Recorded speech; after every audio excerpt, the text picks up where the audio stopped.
Israel के रक्षा मंत्री ने गाजा के अंदर ग्राउंड ऑपरेशन को हरी झंडी दे दी है।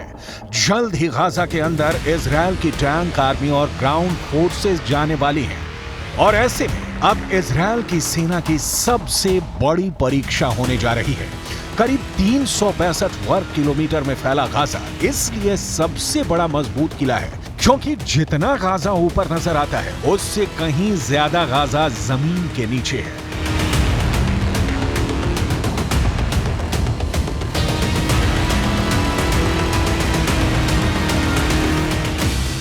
गाजा के इन सुरंगों में 2 मंजिला इमारतें होने के दावे किए जाते हैं और इनका रास्ता सुरंगों से होकर खुलता है। इन्हीं सुरंगों के अंदर हमास की हथियार निर्माण की फैक्ट्रियां हैं। देखिए, इस तरह सुरंगों के अंदर हमास ने रॉकेट बनाने की फैक्ट्रियां लगाई हुई हैं।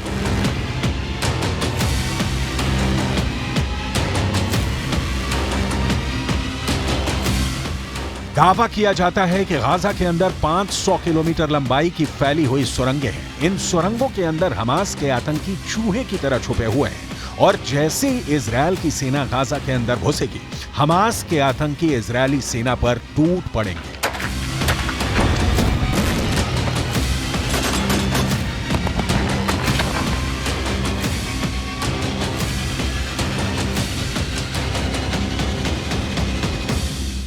मैं इस वक्त इजराइल की राजधानी जेरूसलम के ओल्ड सिटी के पास हूं।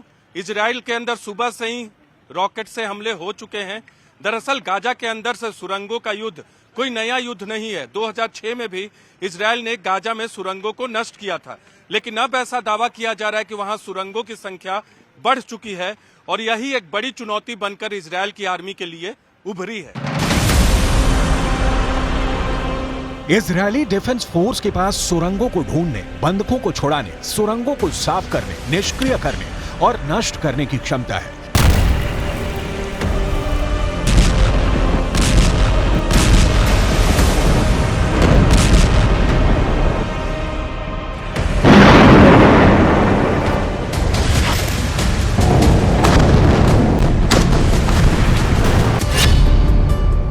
इजरायली आर्मी के पास याहलोम यूनिट है जो कि सिर्फ सुरंगों को ढूंढकर उनको आतंकियों समेत नष्ट करने में ही माहिर मानी जाती है। याहलोम इजरायल की विशिष्ट कमांडो यूनिट है जो सुरंगों को खोजने, साफ करने और नष्ट करने के लिए जानी जाती है। याहलोम सुरंगों पर वार करने वाली दुनिया की सबसे बड़ी सेना मानी जाती है।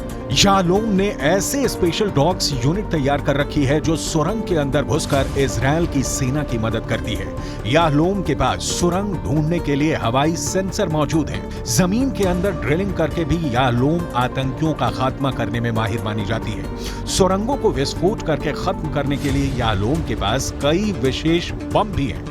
इजरायल के पास ऐसे कई बुलडोजर भी हैं जो सुरंगों के दरवाजों को सील करके आतंकियों को जिंदा दफन भी कर सकते हैं। साल 2017 में ऑपरेशन नॉर्दर्न शील्ड के दौरान इजरायल की उत्तरी सीमा पर कई सुरंगों की खोज की गई थी। ये सुरंगें हिजबुल्लाह की थी।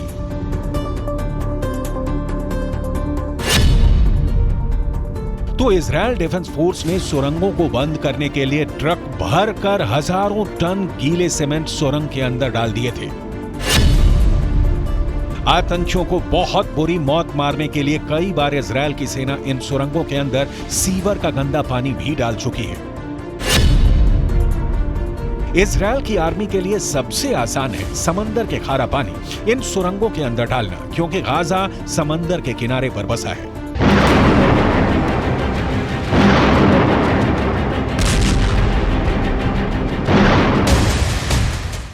फिर भी कई कारणों से हमास की सुरंगों को ढूंढना और उन्हें नष्ट करना भी कोई साधारण मामला नहीं होगा। मिसाल के लिए याद कीजिए, अफगानिस्तान के पहाड़ी और कम आबादी वाले इलाके में जब अमेरिका जंग लड़ रहा था, तब साल 2017 में अमेरिका की सेना ने ISIS की गुफा और सुरंग परिसर पर अमेरिका का सबसे शक्तिशाली गैर परमाणु बम 21,600 पाउंड का GBU-43B मैसिव ऑर्डिनेंस गिराया था। लेकिन प्राकृतिक गुफाएं इतनी मजबूत होती हैं कि उन्हें तहस नहस करना आसान नहीं होता है।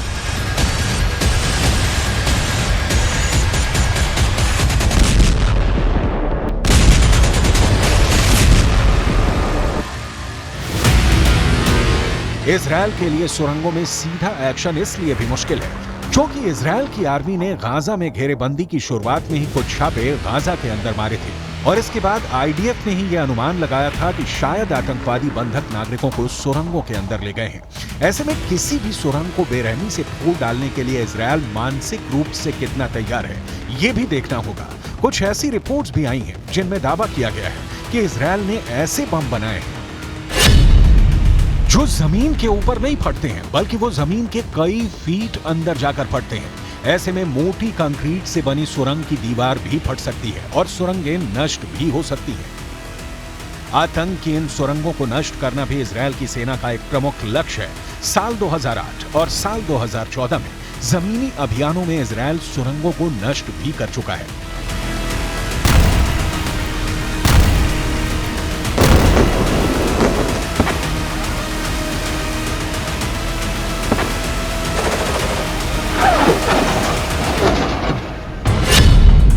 इजरायल को उम्मीद थी कि गाजा में हमास ने करीब 500 किलोमीटर तक सुरंगें बना रखी हैं। इजरायल का दावा है कि इनमें से करीब 90 किलोमीटर की सुरंग को वो नष्ट कर चुका है। यानी इजरायल के पास पहले से सुरंगों को नष्ट करने का अनुभव मौजूद है।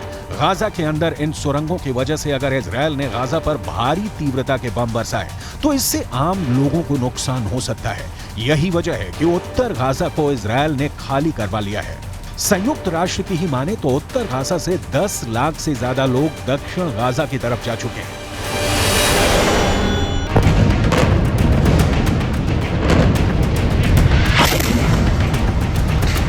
गाजा के अंदर पानी की सप्लाई का हाल बहुत बुरा है। दरअसल युद्ध की शुरुआत के साथ ही इजरायल ने गाजा में पानी की सप्लाई बंद कर दिया था। हालांकि इजरायल ने अब यह दावा किया है कि वो दक्षिण गाजा में पानी की सप्लाई करेगा, लेकिन अब तक कुछ भी तय नहीं है। अब तो फिलिस्तीन के अखबारों ने भी यह दावा किया है कि पानी की कमी की वजह से गाजा के लोग नहा नहीं पा रहे हैं, जिसकी वजह से त्वचा की बीमारियां होने लगी हैं।